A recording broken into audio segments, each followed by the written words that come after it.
Morning, everybody. It's Dr. Eric Balcavage. We're back for another edition of Thyroid Thursday, and we're talking about the 12 reasons people struggle to get well. So this is number two. Number two is you're not willing to change. Now, a lot of people are willing to make short-term changes, but I think one of the most important things to understand is your current habits, behavior, relationships, decisions, sleep habits and patterns, respiratory habits and patterns, diet, all of these things contribute to who you are now. And this isn't to blame anybody like, oh, it's all your fault, but something in your life and lifestyle, your habits, your behaviors is creating what you're experiencing now.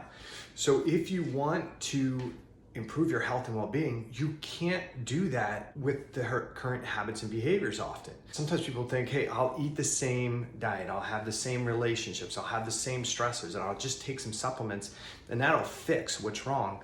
And I guess sometimes it can, but if you're right back into the same lifestyle and habits and behaviors, those supplements are probably nothing more than a Band-Aid approach. And so if you want to have long-term success, you need to change something. I had a client last week who said, hey, I just want to kind of finish up this kind of diet and lifestyle stuff and then get back to what I was doing before. And I'm like, then we might as well stop now.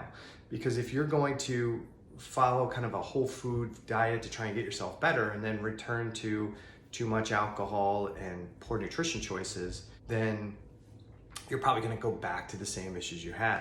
So let's keep in mind that something caused the current state that you're at. Diet, organism, sleep, respiration, trauma, whether it's physical or emotional. What's going on emotionally, your psychology, your thoughts, your habits, your behaviors, your environment, your toxins that you're exposed to in your environment, drugs and medications, the people, your influence, your circle.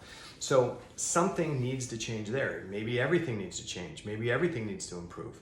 But you're probably not going to have long-term success if you do some things that are beneficial for a short term, take a supplement protocol for a short term, and then stop that protocol and then kind of go back to the old habits, the old lifestyle, the old things that you were doing. So what you're doing needs to change because it is either causing, contributing, or maintaining your current health challenge. You can't create a better version of you with the same stuff that created this version.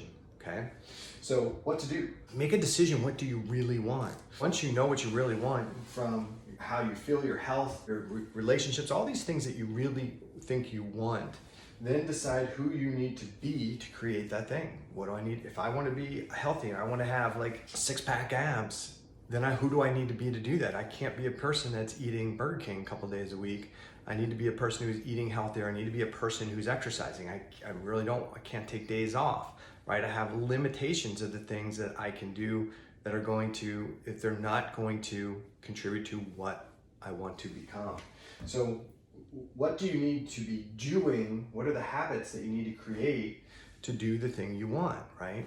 So figure out what those things are. If I want to be physically fit and healthy and I want to have six-pack abs and I want to be able to run a marathon, I got to train, I got to eat, I got to sleep, I got to rest, I recover.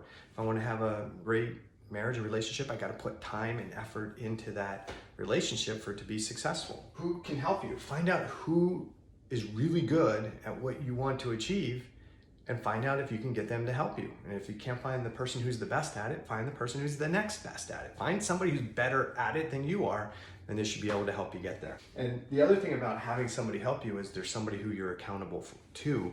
So if you don't have that willpower all the time to do the things you want to do, you're accountable to somebody else who's going to say, hey, let's get your butt in gear. If this is really what you want, is this what you want? Yes. Okay, then let's get going. We got to get moving and get this done.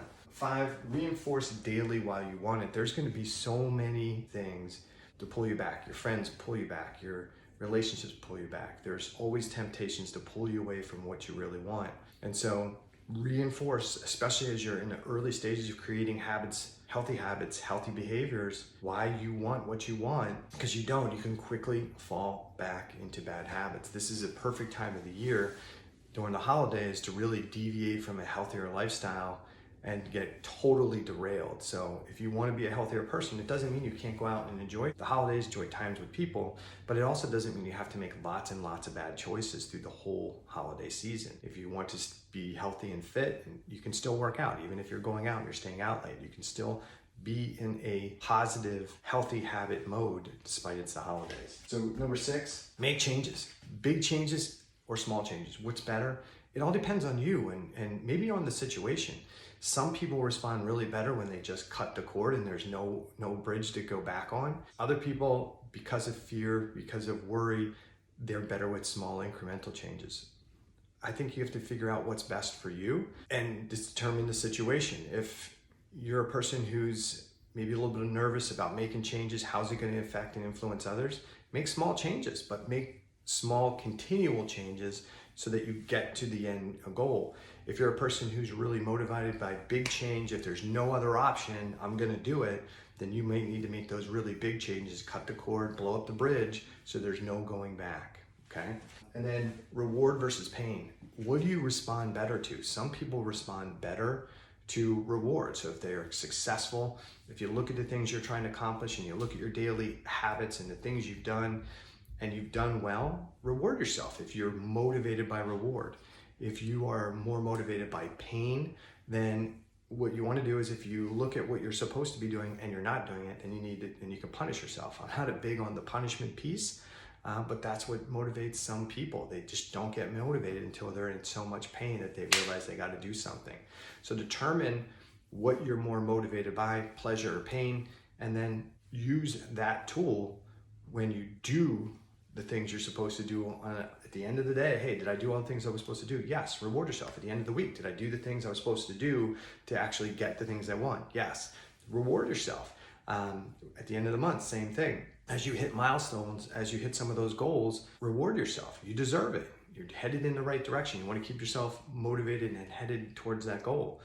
If you're the person who is motivated by pain, then hey, if I don't do this, then there's some type of punishment, right? This isn't a great thing in my opinion, but that's what motivates some people. But you could say, hey, if I don't do this, I'm going to clean my family's toilets for the next month. I don't know, but do some type of thing that's uncomfortable as a result of not accomplishing what you want to accomplish. All right.